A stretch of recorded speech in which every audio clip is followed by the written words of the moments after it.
Welcome to Fireside Giants. My name is Alex with my co-host here, Anthony Rivardo. We got some good stuff on the line for you guys today, ranging from reasons for Kadarius Toney missing practice to a young corner who we actually interviewed right after the draft process. He was selected in the sixth round. He's looked phenomenal so far in camp. He had an interception. He had a tipped pass that Jabril Peppers intercepted just today. So he's really stood out with Adoree Jackson, taking a day off. The veterans really took a day off after all these guys retiring. I think Joe Judge kind of realized he might be going too hard on them. So we'll talk about Zach Fulton also, calling it quits. What are the reasons behind this? Is this something to be concerned about? And a little bit more, some good stuff going on with camp, some injuries, some people taking days off. But end of the day, we're making good progress. The first preseason game was yesterday, Steelers versus Cowboys. I'm glad to announce that, any team that's ever performed in the Hall of Fame game has never made it to the Super Bowl. So the Cowboys are guaranteed to not make it to the Super Bowl this year, which is a great thing. I'm really excited about that, of course. But Anthony, before we dive into the nitty-gritties, how you doing today, my friend? I'm doing good, and I'm really encouraged by what we've seen from Rodarius Williams. That's super exciting. He's a guy we interviewed who was super cool to talk to, very friendly, very nice guy, and you can just tell how motivated and determined he is to be great. And so far, we're seeing it. He's playing like a great player, a sixth-round pick, playing in training camp right now and turning heads. Really impressive stuff. Very excited for that. Very excited for preseason after that kicked off. I know that Micah Parsons did recover a fumble or something. I'm not too worried about it. I don't think that the Cowboys are going to be any good, and I'm very happy that Alex just reminded me of that statistic that the Cowboys are guaranteed not to make the Super Bowl. So very, very exciting stuff as we continue to move through training camp and head into the preseason. Absolutely. Now, we want to just briefly talk about Kadarius Toney's situation and kind of what's going on with that. I know a lot of people were giving him crap because he did miss some time, miss some practice, and we want to touch on that very briefly. And essentially, it came out that Kadarius Toney's grandmother actually passed away, and that's why he was missing some practice. That's why he left early during minicamp. So anybody that said he was a bust, anybody that said any of those things about him, negative stuff, or just didn't believe in him, let's always wait until you have all the facts before making an assumption like that, because a lot of people put him down for absolutely no reason. And Kadarius Toney is a tremendous football player. He's going to make an impact on this team moving forward. And I just wanted to address that briefly, that, the people that did come on and say that, hopefully learned something from this. And that, we did say over and over again that we should not jump to any conclusions. We don't know what's happening behind the scenes. And I think that we learned that, there was a good reason for him missing some practices there. And obviously he contracted COVID too, which could happen to anybody. So I think for the most part, I feel pretty confident with Kadarius Toney going into camp. He's looked good. He's ramped up. Yesterday was his first full practice. Really showed us what he's capable of. He had some nice catches, and he's been working with Daniel Jones, getting that timing down. And I think so far we're seeing the progress that we want to see, and hopefully he'll be active during that first preseason game, and we can get some good looks at what he's capable of doing on the football field. Anthony, I'll let you touch on this briefly regarding Kadarius Toney and his grandmother passing, and hopefully I'm sending condolences to his family, of course. Yeah, first and foremost, condolences to Kadarius Toney and his family. Prayers up for them. It's never easy to lose somebody. I know that all too well, and it's also not easy to lose somebody and then have people bother you about it. And what a lot of Giants fans were doing was bothering Kadarius Toney for missing some practices, and he had a very valid excuse to miss those practices, which I speculated back when he was missing those practices. I didn't want to jump to any conclusions. That's his personal private life. I don't understand why some fans feel the need to have an opinion on his personal private life and speculate about his personal private life and try to criticize him. Clearly, the guy is dedicated to football. Joe Judge made that very clear. He is dedicated to football. If he's not in the building and not playing football, he must have a pretty damn good reason for it. And that's what I always thought. And now that's been confirmed. And like I said, it's very tragic, what's happening in Kadarius Toney's family. It's very sad stuff. And I just think Giants fans need to realize maybe that we should be leading with compassion and trying to build people up rather than tearing people down without knowing the full story. Let's get the full story first, guys. Let's not jump the gun the way that we have in the past. And clearly that's what we did this time. And it's just a little bit upsetting, but it is what it is. I'm not, here to stand on some high horse or, sit on some high horse and call everybody out. But I'm just saying, as a lesson that we can all learn from this, Giants fans, NFL fans in general, let's not try and tear somebody down for something that we don't even know about, like speculating personal matters. We can't really have an opinion on someone's personal matters, okay? Just keep things private. I actually don't even know how this story got out that his grandmother passed. It almost feels like it shouldn't have gotten out, but it did, and that's okay. He was speaking about it at camp. Was he? Okay. Then then okay, then we should know about it if that's what he wants us to know. But yeah, I just it is very frustrating because I did lose someone this year as well, and I took some time, and I'm grateful to the Fireside Giants community for helping me through that and giving me some words of encouragement during that. And I feel like we should have had the same energy for Kadarius Toney when he was missing practices and going through stuff. We should be building him up and giving him words of encouragement. Instead, I saw a lot of people tearing him down. And it's very disappointing to see, but I guess it just is what it is at this point. I think it's just a lesson we need to take and move forward with, and hopefully move on to any other situations in the future and treat them better. Yeah, I mean, end of the day, serious situation. Obviously, sending my condolences, I said before. But let's head over to something a little bit more positive, because there is one player who we interviewed, as I mentioned when the episode started, that has looked tremendous, and he's pushing for a roster spot, and his name is Rodarius Williams from Oklahoma State, one of the oldest draft picks in the entire class at 24 years old, right? A little bit older, the brother of Greedy Williams, who's with the Cleveland Browns, former second-round pick. Rodarius Williams, he fits the scheme, right? He's a man-cover corner, a tremendous athlete, had an interception today, another tipped pass that Jabril Peppers picked off. And he's a guy that just came off humble when we interviewed him. He just came off as, this is an opportunity. I'm going to make the most of this. I'm just excited to get to work. He had the Joe Judge mentality. He's bought in. He's basically just listening. And James Bradbury, even had something to say about Rodarius too. He said, I think he has a lot of skill. Now it's just him getting adjusted to the speed of the NFL and also learning the system. Once he learns the system, I think he'll be able to play even faster. And really just getting that down is really the most important part. Understanding the scheme, understanding the system, and then learning the speed and physicality of the NFL is that next step. And I think he's going to do a great job of adjusting. And he already looks like he has been, because I think he had an interception off Alex Bachman. He had a tipped pass against Sterling Shepard. And we know how good Sterling Shepard is. So just to be on him like that, I'm really excited to see Rodarius Williams. I mean, there's a guy on the roster that he will absolutely replace. In my opinion, I think that guy is Sam Beal, who literally I don't even think exists on the planet Earth anymore. He literally just disappeared, Thanos style. He snapped his fingers and Sam Beal disappeared for 2 years. And now he's back. Came back, Spider-Man saved him, and here we are trying to figure out where he fits into this new scenario. And I don't really think he fits at all, Anthony. So what are you thinking about Rodarius Williams, and if he can find a spot on the roster? I absolutely think he can find a spot on the roster, and I think that he will find a spot on the roster. It kind of reminds me, last year the Giants, I believe, drafted a 6th-round rookie cornerback, Chris Williamson. I don't even think he made the roster. But we also never heard his name throughout the entire summer in training camp. Never heard a peep. Never heard him make a play. He can't tackle. Problem. Yeah, didn't see anything positive from him during training camp. But Rodarius Williams, on the other hand, standout after standout practice. We've seen him pop off the highlights on Twitter multiple times in training camp. The training camp has only been going on for about 2 weeks, so that's really encouraging for a 6th-round rookie to be turning heads like this. Kind of the same way we were talking about David Sills yesterday, turning heads nearly like every other day. He's been making some sort of play and catching our attention and forcing us to have to talk about him. And now Rodarius Williams is kind of doing the same thing. We talked about him last week. He had an awesome interception. Talking about him again today for another big day at practice, filling in for Adoree Jackson, who was taking a light day. So really awesome stuff. This is a guy I think should make the roster. I love his physicality. I love his motivation, his mindset, his personality. Great character guy, and playing like a pretty damn good football player right now. So I think he should make the roster. I'm excited to see him do it. Yeah, and he did play through a lot of injury last year too. So the guy's tough, man. Like I said, he fits the Joe Judge mold. I really do think that he's going to be a great player for us. I mean, as a long-term projection, I don't think he's going to make an impact as a starter anytime soon, but at least have some sort of utilization on special teams. Maybe as a punt gunner. He's a big physical cornerback. I think he could fit that role perfectly opposite CJ Board, another fast receiver. So I think he will find a way to make an impact wherever he goes. But as of now, he came in for Adoree Jackson, and he played pretty damn well. I think the Giants still feel a little more confident in Isaac Yiadom, simply because he has the experience and, he knows Patrick Graham's system. So I do think that they will probably rely on a guy like Yiadom and Julian Love before they even think about Rodarius Williams. But you can never have enough reserve corners, as we saw last year. After Corey Ballantyne was kicked off the roster, we had Ryan Lewis come in. Then you have Isaac Yiadom. You have such an interesting, just some rotation of corners all the time.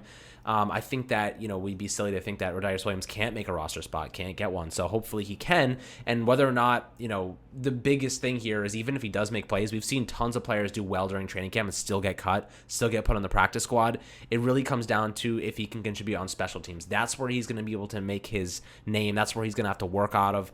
And he told us he doesn't care where he has to start. He will do whatever it takes to get on the roster. And whether it be special teams or the defense, he's going to be there working hard. So I'm really excited to see what Rodarius Williams can contribute this year. But let's talk about one other interesting storyline from Friday. Zach Fulton retiring out of absolutely nowhere.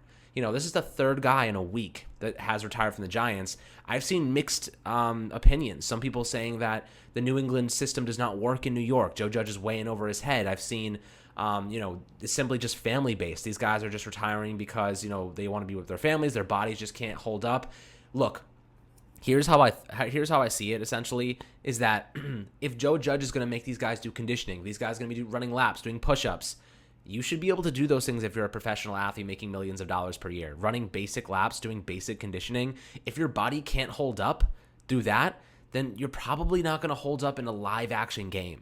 You know what I mean? So they probably did us a favor by retiring early instead of putting themselves in a position where they come on the field for a couple snaps, they get injured because they literally just can't handle the intensity of the NFL anymore. Joe Looney, what's his name? Todd Davis, and even Kelvin Benjamin retired, and then Zach Fulton, I guess, all 30 years old or around the 30-year range. Even Joe Judge said there's a lot of veterans, 6+ years, on the free agency market right now for whatever reason. They're just guys don't want to play. Maybe it's because of the vaccines. Maybe it's because, their conditioning isn't up to par. Maybe they got COVID and their lung capacity isn't back to normal. Who knows? There could be a variety of reasons. But this is definitely something weird. I know that the Las Vegas Raiders have also had 3 players retire this week as well. So it's not something that's just an anomaly. It's a trend for multiple teams. I think that, it is an anomaly on the individual platform, just on the Giants. It's wow, okay, whatever, it just happened. And these guys just happen to be retiring, but it's happening across the league. So it's not something that we should be concerned about.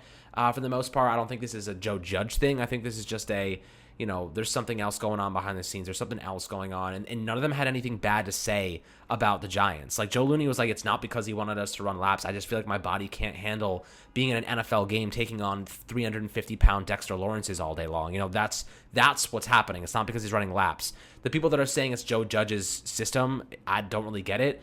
But we'll see. And I know Bobby Hart actually shot back at Mitchell Schwartz on Twitter and was like, you gave up on our team the first year I was there. So you really shouldn't have anything to say, because Mitchell Schwartz was saying that the New England thing does not work in New York. Really interesting. I don't really know what to think of it. I have my personal opinions, but I guess you could see both sides and justify them. Yeah, sure. You can make an argument for both sides. I think everybody here knows where I stand as the leader of the Joe Judge fan club. I'm obviously in support of everything that Joe Judge is doing. I got sick and tired of seeing the culture that the Giants had in years prior. I got sick and tired of seeing players give up. I got sick and tired of seeing players quit on the team. I got sick and tired of seeing players not want to be on the team anymore, so they force their way out of the team, a la Janoris Jenkins, right?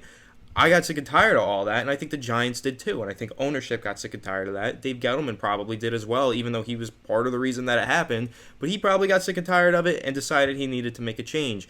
Joe Judge has come in here and made that change, and he's made it to a T. You listen to guys like Sterling Shepard, the longest tenured player on the New York Giants, and you hear him talk about how he loves what Joe Judge is doing, how the Giants didn't do any conditioning in years prior, and how he didn't like that, and now they're doing conditioning, and he's getting the head coach is asking a lot of his players, and they're all for it. They've all bought in. If all of the players have bought in, I don't understand how all these former players and all of these analysts can say that it's impossible to buy in and they don't buy in. Dude, it doesn't matter if you don't buy in. The players are bought in. So what do we care about your stupid opinion? Why would I care about some dude sitting behind a desk saying, ooh, the Giants, Joe Judge is overworking his players. No player is going to want to play for this. We've got a team of 90 players right now who are loving playing for Joe Judge. What are you talking about? Like, the culture is established. Everyone has bought in. No matter how much all these people try and tear it down, it's not breaking down. The foundation has been set, and it is sturdy as all hell. I don't really see where all of this criticism is coming from. I love that Bobby Hart fired back at Geoff Schwartz. He was a guy that was signed by the Giants and did absolutely nothing, just like we probably would have seen by a guy like Joe Looney. Joe Looney signed onto the team, said, oh, you know what? I'm not in football shape. My family, I don't want to put them through this. I don't want to put you all through this. I'm not going to be able to contribute success or meaningfully, right? Jeff Schwartz was like, nah, I can't contribute meaningfully, but you're still going to pay me, and I'm going to sit here and waste your roster spot. That's how his mindset was, completely different from the one that Joe Looney had. I have all the respect in the world for Joe Looney making that decision, and it's the same decision that Zach Fulton made. Zach Fulton showed up to camp. We were pretty excited about him. I thought he was going to be a good backup and maybe even fringe starter. The Giants probably thought the same thing. He gets out there. He's not getting the practice reps that we thought he would. He's not starting. He's not filling in even as a backup. He was third string. Clearly something was off with Zach Fulton. Clearly his body was not up to football shape. Maybe he's just done. I even mentioned that in my breakdown of him. It looks like he's regressing. Clearly he was regressing. Now he's retired. And he recognized that and said, I'm not going to continue to regress, waste your money, waste your time, and waste your roster spot when there's all these young guys who are fighting really hard and working really hard to establish a career for themselves. I'm going to step back and allow them to do that, give them the opportunity to do that, and not steal this roster spot from these hardworking kids. So again, all the respect in the world to Joe Looney and Zach Fulton, and even Todd Davis, another guy who said, I didn't think I was getting the opportunity that I wanted, and I don't think I'm ready to go through competing from the bottom up again, and that's completely fine. I respect all of their decisions. So does Joe Judge. Joe Judge made it clear to all of them that if they want to return, they absolutely can. They're more than welcome. And listen, guys, I don't understand the criticism. The Giants, I feel like they really have a strong culture that's based on building through the youth. Isn't that what we've been asking for years? Haven't we always been criticizing the ridiculous Antoine Buffet signings? Right, old guys who have already lived out their careers. Veteran guys. This team has a couple of veterans. Right, depth pieces. Everybody's saying there's no veterans that want to play for the Giants. He's wearing down all the veterans. Nate Solder took a ginormous pay cut just to stay with the damn Giants. What are you talking about, bro? He loves Joe Judge. He loves the culture of the Giants, so he sacrificed millions of dollars so he could play one more year of football with Joe Judge and the New York Giants. There are veterans that buy in. People love this team and its culture. There's people on the outside who disagree, and there's people who come in here and they don't succeed and they want to leave, and that's fine. They are more than welcome to, as Sterling Shepard said. I love this culture. The players love this culture. The coaches love this culture, and the fans should absolutely love this culture. Screw everybody else and whatever their opinions are. We know what's working, and we're ready to see it get into action during the regular season and lead to some W's. A passionate rant by the Ant-Man here, and I will say, listen, you know I get passionate about Joe Judge. All right, that's my guy. All right, leader of the Joe Judge fan club, always here to defend my guy. And I will say this. You want to build through youth, right? A good team has a youth foundation. That's what you base your success off of. That's what you work off of. The Giants tried the free agency veteran route a couple years ago, if you recall, with Jerry Reese. And how did that go? We were stuck with 5-year contracts with guys who ended up injured or not performing well. Janoris Jenkins was the only guy. Damon Snacks Harrison, his body deteriorated in front of us. Olivier Vernon, what a huge bust that was. Building the right youthful foundation, then having the coaches to then back it up is what you need. The Giants have built out a very, very good coaching staff, at least so we hope, based on last year's stuff, especially on defense, to help those youngsters really reach their potential. And I think that's what comes down to it. The scouting department, getting the right draft picks. We had a lot of draft capital, and then we get those guys in, we coach them up, and then they become impact players. And then eventually they become veterans. That's how you do it. The Patriots have done that for years. Good teams do that. The Saints do that. You can't always just sign players for big money and plug those holes. And it really, the depth is where the foundation is. Those late round draft picks end up being such a big part of your team. And I think, those guys like Rodarius Williams, we just talked about before, he's one of the guys that, he pans out. That's a huge hit. Darius Slayton, a 5th round pick, huge hit. What's his name? Tay Crowder, last pick in the draft. He might be starting this year. Talk about a team that is maximizing talent that shouldn't have been starters. Now they're becoming good players. that's what you want to see in a team, and that's what you want to see in the Giants, because it might take a little bit longer that way because we had to really hit the restart button. Sterling Shepard's our longest tenured player right now. But when you have to hit the restart button, it takes time. You got to be patient. But right now, we waited a year. We're in a much better place. Even if we make the postseason, I doubt we make the Super Bowl. I'm going to be optimistic always, but unlikely. But we're on the right track. That's the thing. If we can get on the right track, we can get to the point in 2 years where we're really in the mix for a Super Bowl. That's a long-term thing. We just have to maintain that level of success. But we've actually gotten there. Teams sometimes never get there. The Browns are just finally looking better now. After decades and decades, the Eagles just won their first Super Bowl a couple of years ago. And I know all the NFC East teams are really loving this whole culture shock that's happening in the Giants right now. They're probably having a great time, watching guys retire from Big Blue and all this stuff, the headlines that are catching. But at the end of the day, they have their own problems, man. The Cowboys have a secondary that is most comparable to Swiss cheese. The Eagles have their top receiver Devonta Smith out. They have Jalen Hurts. They have a lot of problems of their own. Washington, who knows where they're going to land? I actually think Washington's going to be a good team, but their fans seem to be the most respectful out of all of them, and they're still kind of savages too. So it's really a toss-up between these NFC East opponents and these competitors, but I really think for the most part, I feel pretty confident about this Giants team just like you do, and I think we should give them the slack until we see what the product is on the field week 1. That's when we can start to judge what's happening. Yeah, and one other thing I want to mention, you mentioned actually like Olivier Vernon, Damon Snipes-Harrison, those big 5-year signings that the Giants made on those veteran players, right? Let's think even more recently. The veteran players like Antoine Bethea, who were brought in, let's bring him as an example, or Golden Tate for an example. So what the Giants did there, instead of like trying to commit to some good veterans for 5 years, that you can make an argument for. But what the Giants did recently was, in order to strengthen their culture, that was the idea, was to get veterans in to help with the culture. They went ahead and gave 1 year or even 3-year deals to aging veterans that were well past their prime. And they knew they were well past their prime and that they were being overpaid.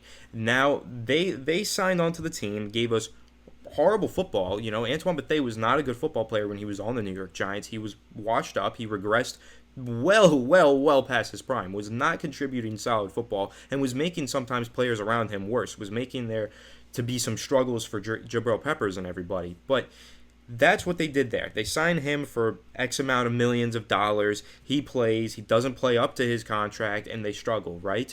Now the Giants' new mentality is, let's not waste our money with some old, aging, regressing player on the verge of retirement. Instead, let's find some young player who's hungry, who needs to make this roster in order to pay for his family, or pay for food for his family, right? Let's get one of those guys who's hungry, determined, needs this money, needs to make this roster, and just loves playing football. That's the new mindset of the Giants. So, of course, when you're one of those young players that needs to make this roster, that needs to do this, that just feels the love and passion for football and is driven by football in order to make money and feed your children, because that's your job, that's so much different than hiring some guy or signing some guy who's been in the league for years, accumulated millions of dollars, and is now no longer worth the money that you're going to pay for him. The Giants are now building through youth, but they're doing it the right way, and they're not wasting money on veterans to try and coach this youth. They got a great coaching staff that coaches the youth, and they're getting hungry young football players to go out there and compete.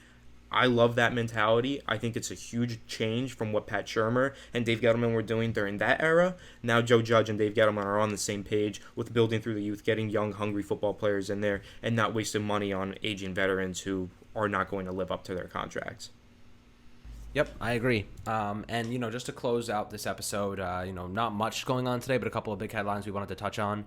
The last thing is, do you think now this opens the door for Austin Reiter? I think absolutely it does. The Giants now really desperately need another offensive lineman to come in as depth. I think Austin Reiter fits the bill perfectly. I know he's not the best player on earth, but at least he's a good depth piece who can learn the system and at least contribute in some way if we need him to.